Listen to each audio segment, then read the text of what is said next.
On aimerait croire qu'une innovation remarquable apporte à son auteur une compensation financière ou à tout le moins une place dans l'histoire.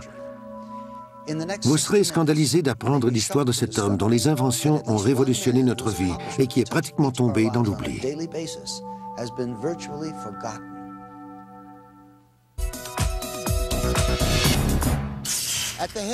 Au début du XXe siècle, Nikola Tesla, immigré serbe et inventeur de métiers dont le nom a presque été oublié, propulsera notre civilisation dans une nouvelle ère. On lui doit le courant alternatif, la radio, le tube fluorescent, le contrôle à distance ainsi que la robotique. Cet homme aura fait breveter 700 inventions. Le 7 janvier 1943, à environ 22h30, alors que le monde est engagé dans une lutte à finir contre les forces du mal nazies, Nikola Tesla rend son dernier souffle. Il meurt seul dans une petite chambre de l'hôtel New Yorker.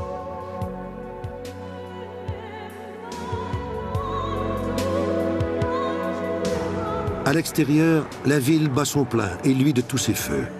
Tesla aura légué au monde son invention la plus fascinante, l'électricité alimentée par courant alternatif. Il était très conscient de l'impact et des conséquences qu'allaient avoir ses inventions sur la civilisation. Tesla aura été reconduit à sa dernière demeure sans que le monde lui accorde les hommages dus au géant qu'il était et dont les découvertes sont toujours au cœur des plus importantes recherches scientifiques. Il est l'un des plus grands génies du 19e siècle. Edison était un scientifique en avance sur son temps, mais Tesla le surpassait à tous les égards. C'était un solitaire. Il faisait ses recherches de façon indépendante, hors des circuits scientifiques. Les gens dits normaux devaient le considérer comme un excentrique. Il a donné à notre pays un lot immense d'inventions, riches en applications technologiques de toutes sortes. Il a transformé nos vies. Collectivement, nous avons amélioré notre sort grâce à lui. Pourquoi un personnage d'une telle stature a-t-il été si peu reconnu par ses pairs et par le public? Probablement à cause de l'envergure et de la complexité de ses travaux inachevés, dont la portée a été perçue différemment par ses contemporains.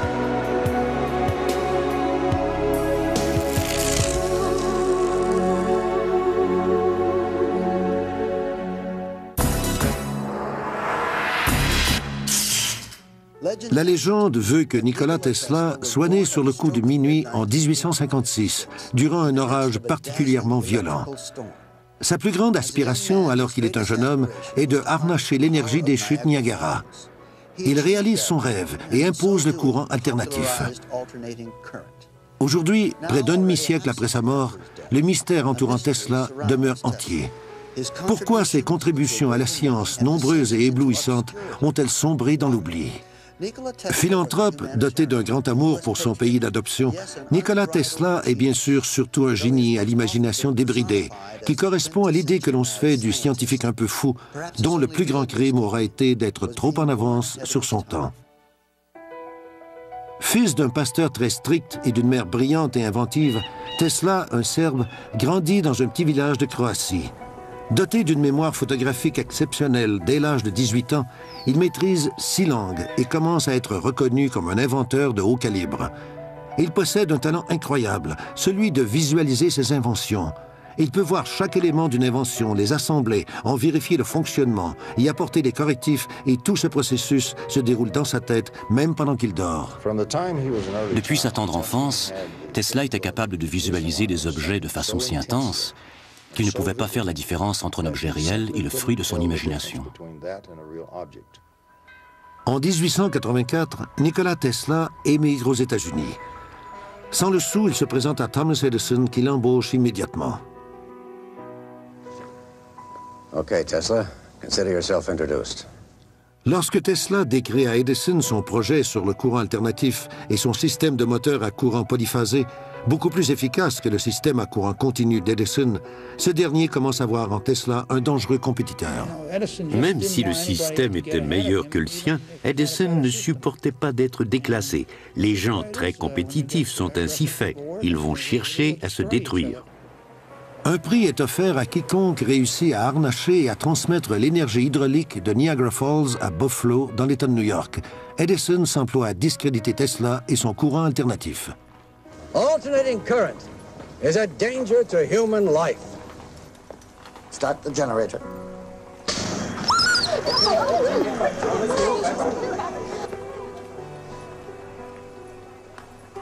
You have just seen alternating current in action. Malgré l'opposition d'Edison, le système de courant alternatif proposé par Tesla est adopté. En mai 1888, George Westinghouse entend parler de ce remarquable inventeur et achète les brevets du courant alternatif. Dès 1897, le nom de Tesla et celui du courant alternatif deviennent connus dans les foyers du monde entier. Il savait ce que l'implantation du courant alternatif et l'électrification signifiaient pour le monde entier. Les changements draconiens que ces inventions apporteraient à la vie quotidienne, à l'information en général et même à l'état mental des êtres humains.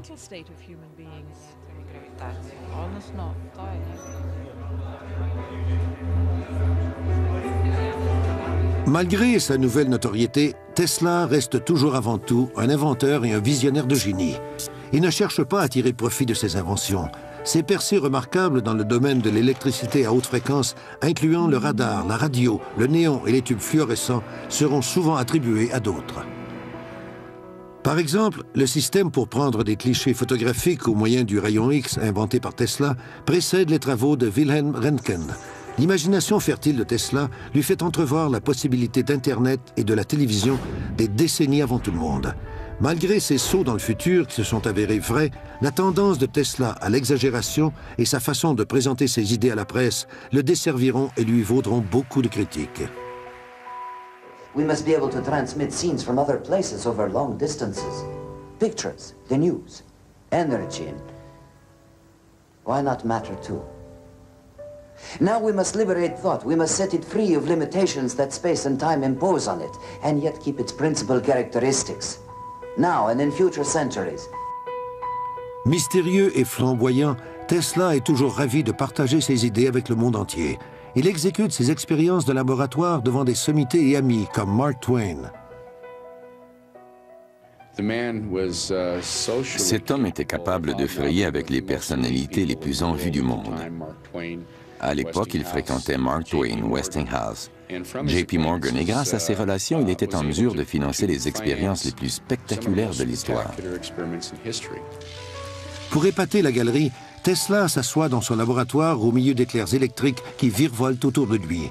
Sans l'aide d'aucun fil conducteur, ces étincelles flottantes alimentent un tube que Tesla tient dans ses mains. Tesla a été le premier à démontrer comment l'énergie se transmettait à travers l'air et pouvait allumer une ampoule ou un tube électrique.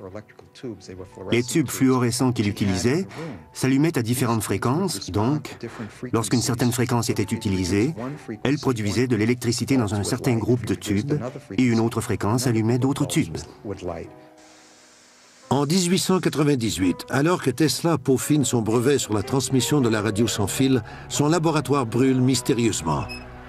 L'incendie réduit en cendres le labeur de milliers d'heures de travail, ramenant l'inventeur des années en arrière et lui coûtant personnellement plus d'1 million de dollars. Tesla est horrifié par l'étendue des dommages, mais comme il est un homme qui ne s'avoue pas facilement vaincu, il reprend ses recherches à zéro, secondé dans cette tâche par ses remarquables habiletés mentales.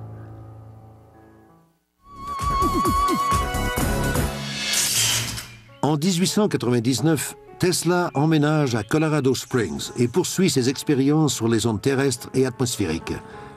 Trouver de nouvelles formes d'énergie gratuites à la surface du sol comme dans les airs demeure sa grande passion. Alors qu'il étudie un phénomène connu sous le nom de la résonance Schumann, il élabore une théorie pour utiliser des nouvelles sources d'énergie illimitées qui profiteraient à tous les humains de la Terre. Il existe autour de la Terre une cavité qui résonne à environ 8 cycles par seconde. Cette cavité est comprise dans l'espace entre le sol que nous foulons et l'ionosphère. Cette bande, qui fait environ 60 km, est une caisse de résonance tridimensionnelle dans laquelle on peut transmettre de l'énergie électromagnétique de 8 Hz sans presque aucune atténuation. La résonance Schumann tire ses mégawatts d'énergie des éclairs qui se produisent plusieurs fois par seconde partout dans le monde.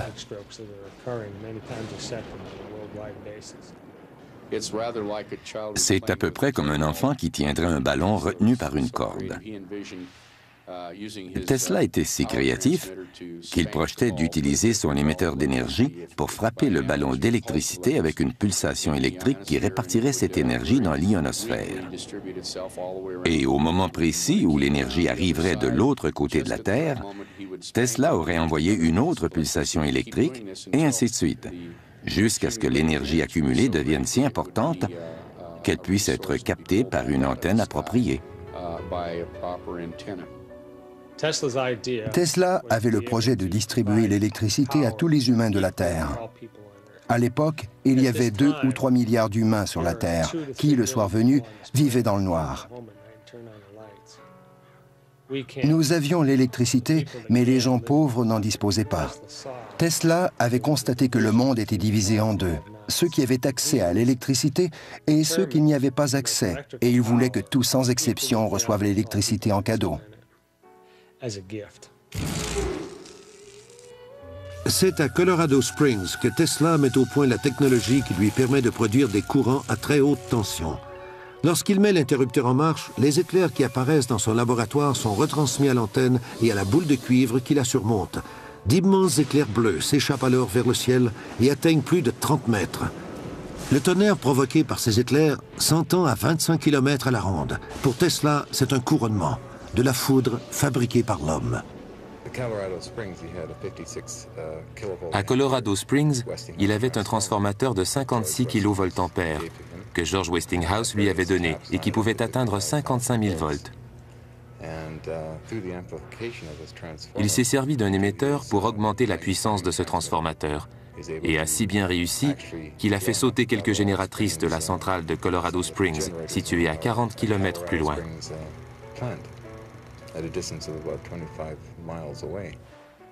On a cru tout d'abord qu'il avait tiré tellement d'énergie de la centrale électrique que les génératrices avaient sauté. Mais aujourd'hui, on pense plutôt qu'il avait capté de l'énergie dans l'air ambiant, à haute altitude, et que cette énergie a été reconduite dans ces génératrices. Comme on ne peut pas réintroduire de l'énergie électrique dans des génératrices sans faire fondre les circuits, bref, on a refusé de leur vendre de l'électricité tant que Tesla et son assistant n'auraient pas réparé les génératrices.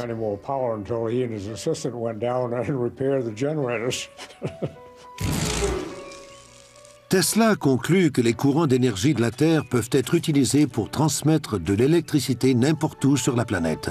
Dans des expériences de laboratoire, il démontre que des ampoules électriques sans fil peuvent être alimentées par une source d'énergie située à plusieurs kilomètres du laboratoire. Ces expériences ouvrent la porte à une multitude de possibilités beaucoup plus sinistres. La fréquence des ondes alpha du cerveau humain se situe entre 6 et 8 Hz. La résonance de Schumann vibre à une fréquence entre 6 et 8 Hz. Tous les organismes se situent à l'intérieur de cette même fréquence. Donc, le cerveau, la Terre et tous les organismes vivants ont la même résonance électrique, entre 6 et 8 Hz. En contrôlant cette fameuse fréquence de façon électronique, on peut influencer les ondes cérébrales de l'humanité entière.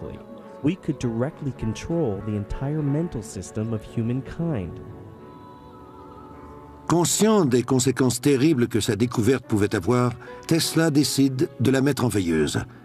Suite à ces expériences qui s'avèrent plus que concluantes, Tesla décide de quitter Colorado Springs et de revenir à New York. À la recherche de financement, il fraye alors dans le monde de la haute finance, où il fait la connaissance du richissime banquier JP Morgan. Ce dernier se laisse vite convaincre par Tesla, qu'il connaît de réputation, d'investir dans un système de diffusion à l'échelle mondiale qui rapportera des millions. L'homme d'affaires décide d'investir 150 000 $, même s'il doit concéder 51% de sa propriété intellectuelle sur l'invention de la radio à JP Morgan. En 1900, Tesla entreprend la construction de la légendaire tour de Wardenclyffe.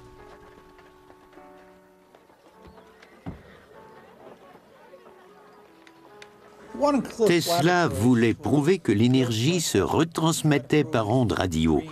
Tesla avait convaincu ses investisseurs, mais c'était l'électricité qui l'intéressait avant tout. Alors que la tour est en construction, Tesla apprend que Guglielmo Marconi vient de retransmettre des ondes radio à travers l'Atlantique. Morgan menace de se retirer du projet. Loin de s'avouer vaincu, Tesla transforme le projet de la tour Wardenclyffe en un projet encore plus ambitieux. Il convainc Morgan qu'il peut ériger un système de tours qui lui permettra de capter l'énergie de l'ionosphère. Ces antennes géantes rendront possible la réalisation de son vieux rêve, celui de pouvoir transmettre l'électricité sans fil partout dans le monde, en d'autres mots, de l'énergie gratuite pour tous. Tesla a été traité de fou parce qu'il disait pouvoir générer de l'électricité sans carburant, sans énergie solaire et sans énergie éolienne. Et il le pouvait. C'était bien sûr quelque chose que les compagnies pétrolières voulaient empêcher à tout prix. Tesla était aussi capable de transmettre de l'énergie électrique sans fil à travers l'atmosphère. Morgan a mis fin au projet lorsque les conséquences commerciales sont apparues. Ne voyant aucun profit à retirer des installations de Tesla et convaincu que Marconi monopoliserait la radio, Morgan se retire. Ironiquement, 40 ans plus tard, la Cour suprême des États-Unis déclare que Marconi s'est servi des brevets déjà détenus par Tesla pour mettre au point sa technologie de la radio. Tesla est reconnu pour être l'inventeur de la transmission sans fil. Certains croient que le fiasco de Wardenclyffe n'est pas qu'une affaire d'argent.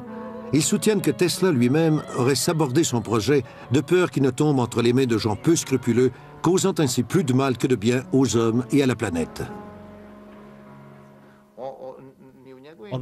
Même si à la fin Morgan a coupé les fonds pour le projet de la tour Wardenclyffe, je pense que ce projet n'a pas été stoppé par manque d'argent.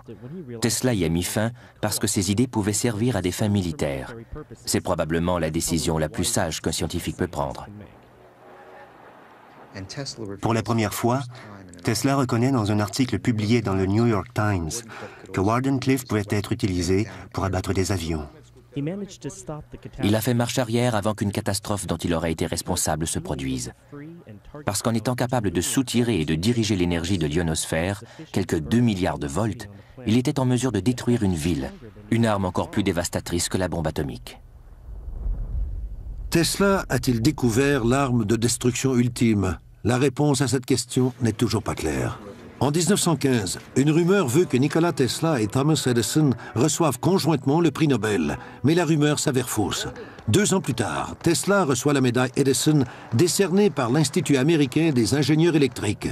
Toute la crédibilité que cette récompense aurait pu lui apporter est vite détruite par la propension de Tesla à se vanter que Wardenclyffe peut être utilisé pour modifier les conditions atmosphériques. Pendant la guerre, ils ont démoli la tour parce que les militaires croyaient qu'elle servait à espionner. 2 ou 3 charges de dynamite ont été nécessaires pour la faire tomber. Elle était si bien construite qu'ils ont eu du mal à la démolir. Mais avant que la tour ne soit détruite, on a fait des expériences sur les ondes scalaires. Tous les oiseaux, les mouettes, avaient déserté la région dans un périmètre de 30 km. Les pêcheurs se sont plaints qu'il n'y avait plus de poissons dans une zone de 15 à 25 km pendant que la station opérait. Les animaux avaient le même comportement étrange que l'on peut observer durant le jour ou les heures qui précèdent un tremblement de terre.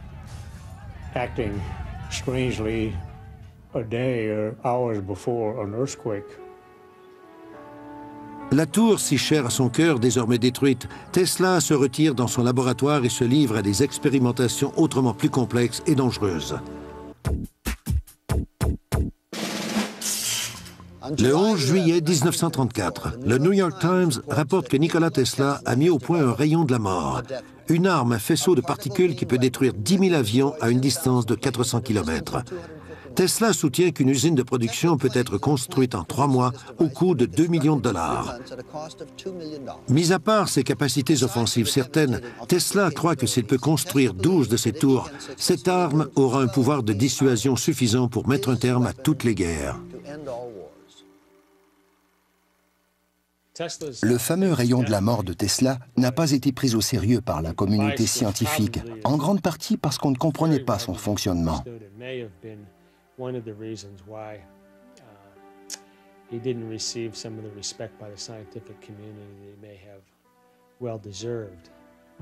Je pense qu'aujourd'hui encore, beaucoup de gens croient que le rayon de la mort est un truc un peu ésotérique que l'on voit dans les films de science-fiction.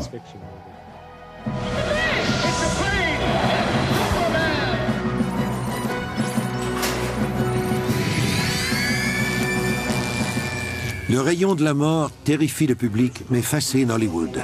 Tesla est caricaturé dans les dessins animés de Superman comme le prototype du savant fou qui terrorise la ville de New York avec son rayon de la mort et une armée de robots contrôlés à distance. Le rayon de la mort inventé par Tesla dans les années 30 était une arme qui projetait un faisceau de particules. Basé sur le principe de l'accélération électrostatique des particules chargées, ces expériences sont similaires à celles pratiquées aujourd'hui par le département de la Défense.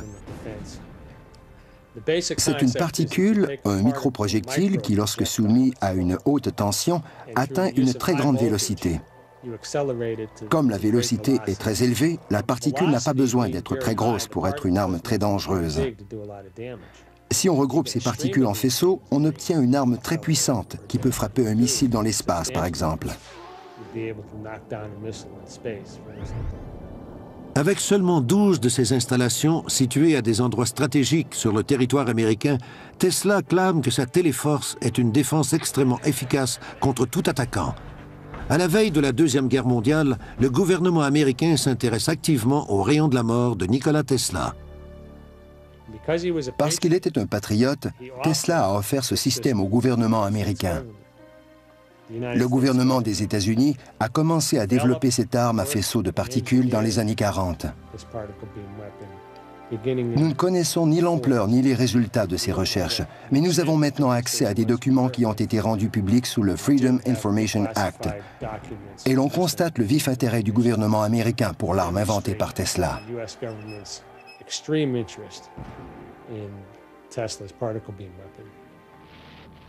Le New York Times déclare que le rayon de la mort, en projetant des rayons de particules à travers l'espace, peut causer la mort de millions de soldats et que c'est à ce jour incontestablement la plus grande invention de Tesla. Mais Tesla fait volte-face et décide de rendre impossible l'exploitation de son invention par un seul gouvernement. Il morcelle ses plans et les distribue comme les morceaux d'un casse-tête à assembler. Il les donne au gouvernement anglais, canadien, américain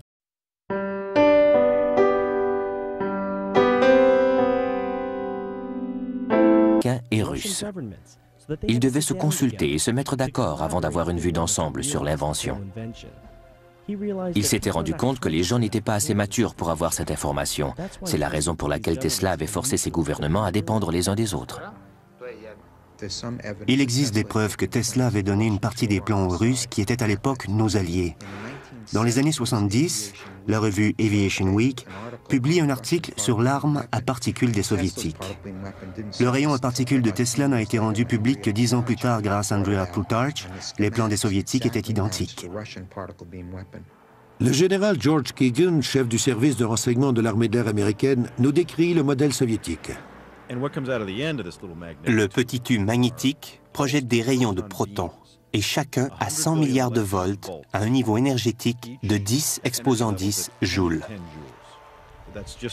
C'est une quantité d'énergie telle que personne jusqu'ici aux États-Unis n'a jamais pu l'égaler.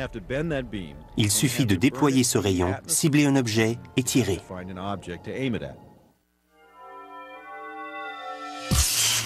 Le 16 mai 1935, Nikola Tesla fait parvenir aux scientifiques et aux ingénieurs russes une proposition concernant la haute tension et l'accélération des particules. En novembre de la même année, il reçoit en retour une longue liste de questions. Les historiens militaires croient que dès 1968, les Soviétiques ont complété à 100% leur programme de défense spatiale. J'ai appris de sources très sûres qu'en 1977, les Soviétiques s'apprêtaient à tester dans l'espace le laser le plus puissant de l'histoire, 10 fois plus puissant que tous les lasers développés aux États-Unis. Lorsque je suis devenu chef du service de renseignement de l'armée de l'air américaine, le premier geste que j'ai posé a été de déclarer que notre priorité numéro 1 serait de développer un tel projet. Nous avons rencontré 40 ou 50 des meilleurs physiciens nucléaires du monde libre, du calibre de Edward Teller. Pendant 6 ans, avec un budget de 60 millions de dollars, ces scientifiques ont travaillé à un projet secret, nom de code Projet CISA. Leur but, développer un rayon à électrons qui soit capable d'abattre un engin balistique à portée intercontinentale. Ils ont échoué. Aujourd'hui, la Maison-Blanche et le département de la Défense gardent un silence embarrassé, alors que les techniciens et les scientifiques qui ont participé à ces recherches s'aperçoivent qu'après analyse, ils ont peut-être trompé les attentes de la population américaine. Le président Reagan, en élaborant sa stratégie de défense, cherche-t-il simplement à combler l'écart entre Américains et Soviétiques? All we can do is make sure that technology becomes the ally and protector of peace. That we build better shields rather than sharper and more deadly swords. In so doing, maybe we can help to bring an end to the brutal legacy of modern warfare. Le retard des États-Unis dans la course aux armements fera en sorte que les découvertes de Tesla ne seront adaptées que 100 ans plus tard, dans un but à la fois de défense et d'attaque. La dernière en liste, les rayons à particules installés sur des satellites.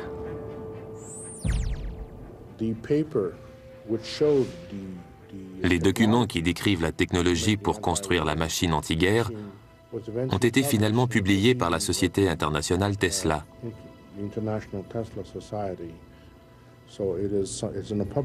Ces renseignements sont donc aujourd'hui du domaine public. Le plus extraordinaire, c'est de constater à quel point le programme Guerre des étoiles et les armes à rayons qui y ont été développées sont presque identiques à celles proposées par Tesla. Lorsque j'ai eu ces documents en main, je les ai soumis à des experts en aérospatial et je leur ai demandé d'analyser cette technique pour générer de l'électricité à haute tension. À l'époque, la firme aérospatiale pour laquelle je travaillais faisait des recherches technologiques sur le rayon à particules. Un groupe d'études élaborait des propositions à soumettre au gouvernement américain sur les armes à composantes énergétiques. J'ai donné ces documents à l'équipe de recherche et je leur ai demandé de les analyser. On m'a répondu que c'était intéressant et on ne m'a rien dit de plus. Tesla avait certainement en tête une foule d'armes très puissantes. Je pense que je peux me permettre de dire que les armes existent et que plusieurs pays les possèdent. Nous savons que les Russes se sont intéressés très tôt à des choses comme l'énergie à partir de l'espace. Ils étaient aussi très intéressés par les applications militaires.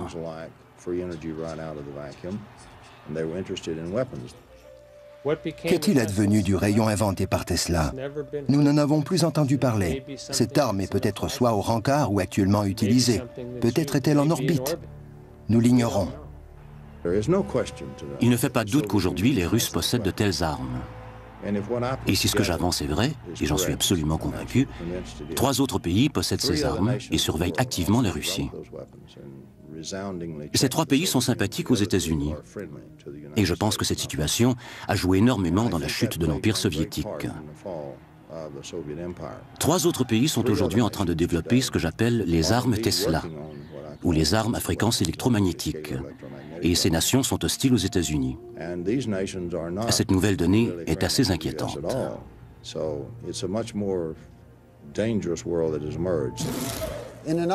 Dans un article publié le 3 novembre 1998, Bill Gertz du Washington Times écrit « L'armée chinoise est en train de construire des armes au laser et possède déjà des armes de rayons à particules capables de mettre hors d'usage les capteurs des systèmes de reconnaissance situés dans l'espace. Si l'armée de libération populaire possède de telles armes, qu'en est-il des États-Unis? Sous le couvert de l'anonymat, ce SEAL de la marine nous en parle. Nous possédons des armes de rayons à particules. Je les ai déjà utilisées au cours de tests sous-marins au large de la côte californienne. Leur puissance est stupéfiante. Elles peuvent anéantir un satellite, un bateau, un avion, n'importe quelle cible. Dans cette course aux innovations technologiques, il semble que le rayon de la mort n'est pas la seule invention secrète de Tesla qui soit disparue avec lui. Le 4 juillet 1976, lors des célébrations du bicentenaire des États-Unis, un étrange signal radio est capté. L'onde radio de haute fréquence sera baptisée le signal Piver par les services de renseignement américains. Tout ce que l'on sait sur ce signal, c'est qu'il provient d'un émetteur situé en Lettonie.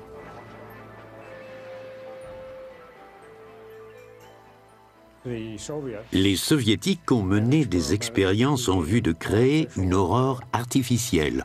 Je ne sais trop pourquoi, mais je pense que c'était pour prouver qu'il était possible de projeter de l'énergie à très basse fréquence au loin, à l'horizon, et provoquer certains phénomènes.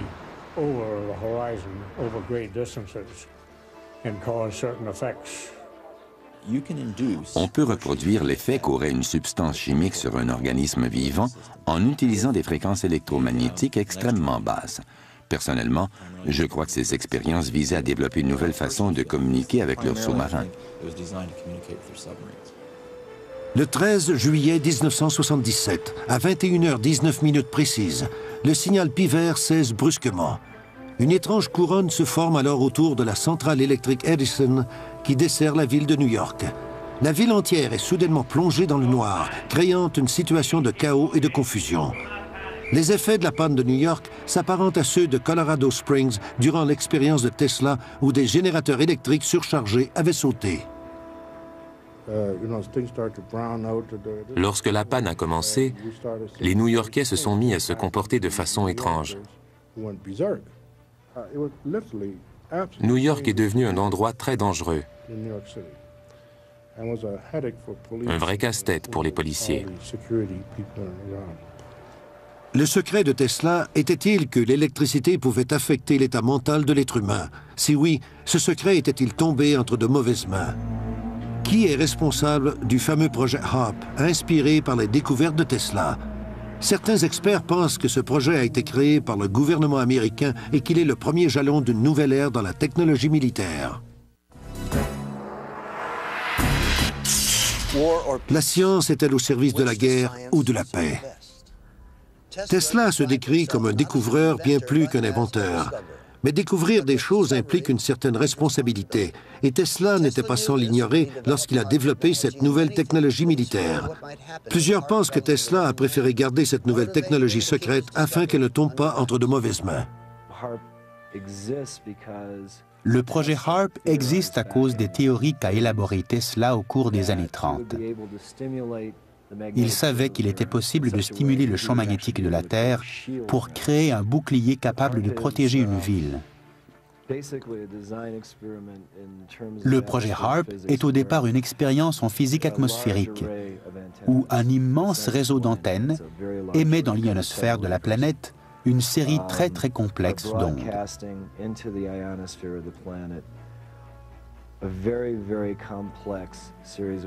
Et ces ondes sont spécifiquement conçues pour se conjuguer avec l'ionosphère, qui est une cavité de résonance.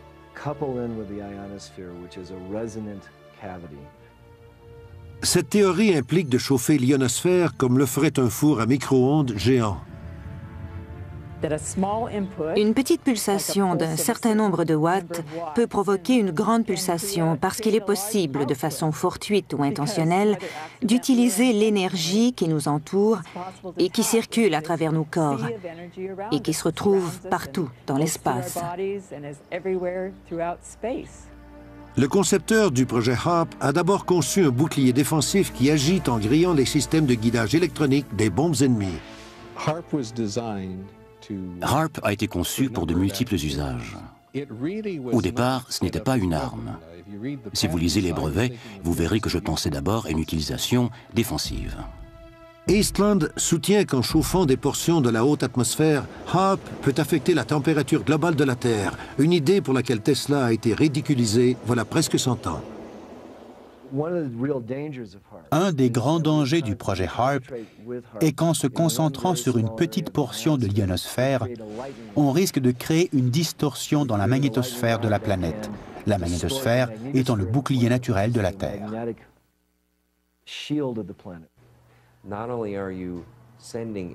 Non seulement envoie-t-on de l'énergie dans l'ionosphère, mais on crée surtout un couloir par lequel l'énergie entière de l'ionosphère pourra revenir à un endroit précis sur la Terre. Cette énergie frapperait le sol comme la foudre, mais de façon 100 fois plus puissante que les éclairs que nous connaissons.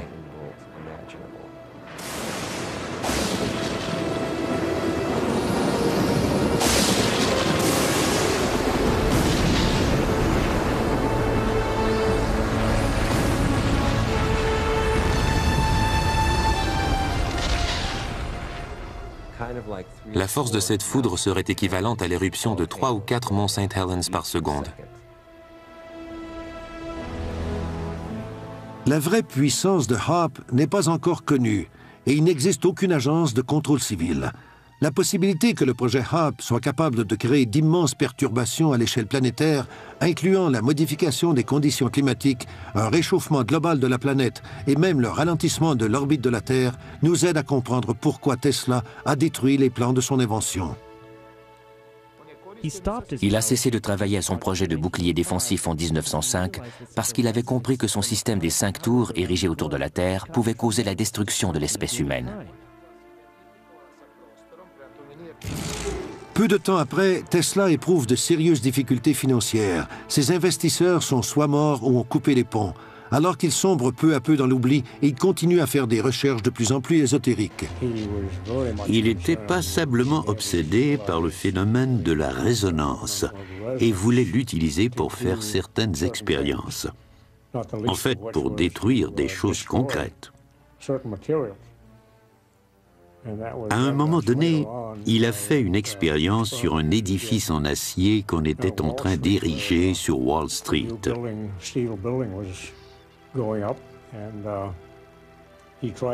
Il diffusait des ondes avec un petit émetteur qui n'était rien d'autre qu'une espèce de vibrateur mécanique qui fonctionnait à pile. Les poutres d'acier se sont mises à vibrer, un peu comme lorsqu'on donne une poussée à un enfant sur une balançoire. La structure d'acier oscillait de plus en plus. Il a presque réussi à déstabiliser la construction. Les ouvriers qui y travaillaient ont eu la frousse de leur vie. Ils croyaient faire face à un tremblement de terre. Ils ont prévenu la police. Tesla a eu peur. Il a rassemblé son équipement et s'est vite enfui chez lui sans demander son reste. Il a été victime d'un autre incident malheureux qu'aujourd'hui on trouverait anodin, mais qui à l'époque a été considéré comme très sérieux. Il avait capté des ondes radio en provenance de l'espace. On sait aujourd'hui que des ondes radio sont émises par les planètes. La nouvelle a bien sûr causé toute une commotion, et tous les scientifiques se sont dit « mais quel fou, quel illuminé !» There were rumors you went to Colorado Springs in order to contact Mars, is that true? I never intended to. However, I recorded certain electrical impulses of unknown origin, and these were repeated at constantly timed intervals. It's possible they were a kind of signal from space. And did you in turn send them a message? Ask the Martians that question.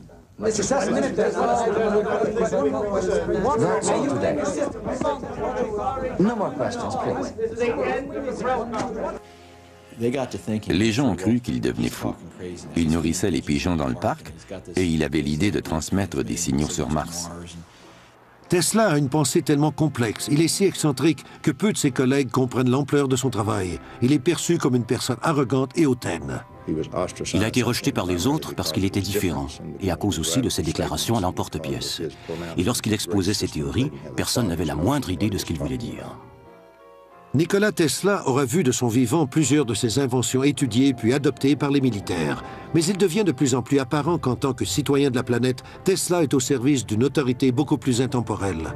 Il a rencontré Swami Vivekananda à New York à la fin des années 1890. Swami Vivekananda était probablement le premier yogi à venir en Amérique pour présenter la philosophie orientale à l'Occident.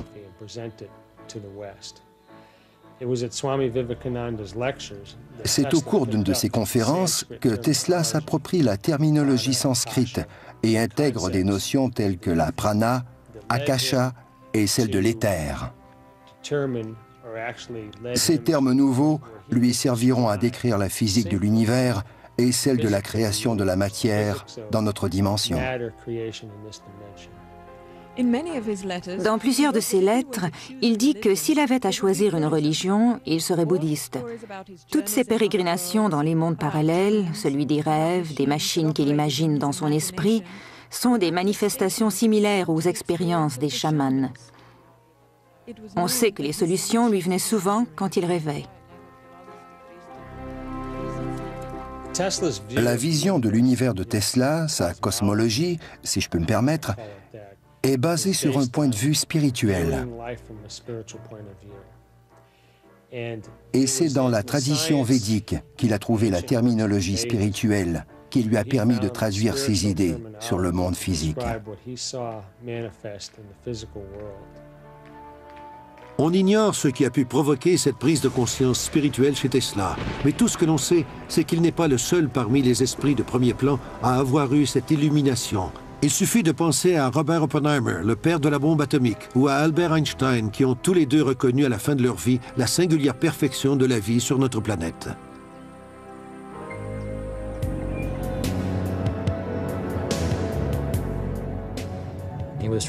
Il tentait de comprendre l'énergie et la résonance. Quelle est la nature de l'énergie dans le cosmos? Quelle est la quintessence des énergies qui nous viennent de nulle part et qui peuvent tout nous donner? Je pense que ce sont quelques-unes des questions qui hantaient Tesla.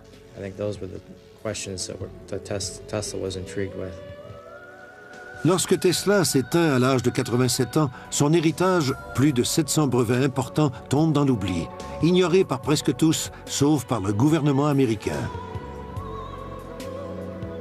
À sa mort, les possessions de Tesla seront mises sous scellé dans un entrepôt gouvernemental pendant 10 ans.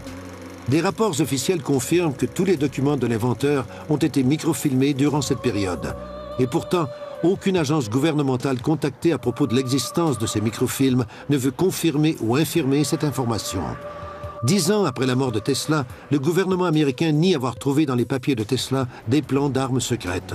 Pourtant, les rumeurs quant à l'existence de tels plans persistent encore de nos jours. Mis à part le sort qui a été réservé aux découvertes secrètes de Tesla, ces inventions brevetées continuent à influencer notre vie, l'environnement, la science et la médecine d'aujourd'hui. Et c'est peut-être ce que Tesla avait en tête et que, tout compte fait, les découvertes secrètes de Nikola Tesla devraient rester justement secrètes.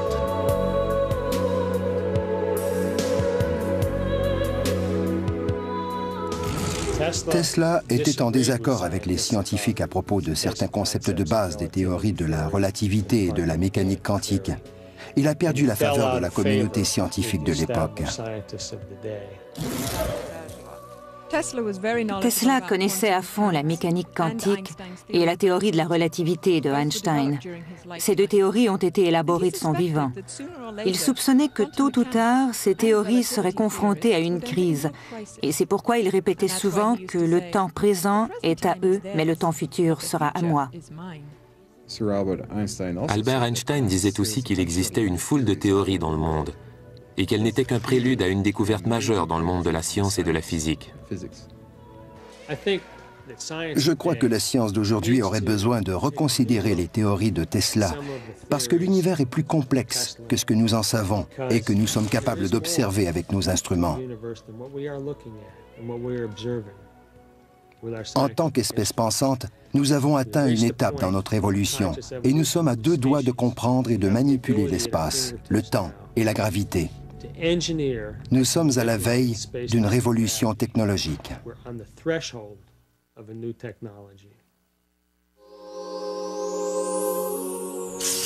Nikola Tesla était un homme de génie. Certaines de ses découvertes lui vaudront une réputation de savant fou. D'autres le hisseront au panthéon de la science et d'autres encore changeront notre façon de vivre sur notre planète.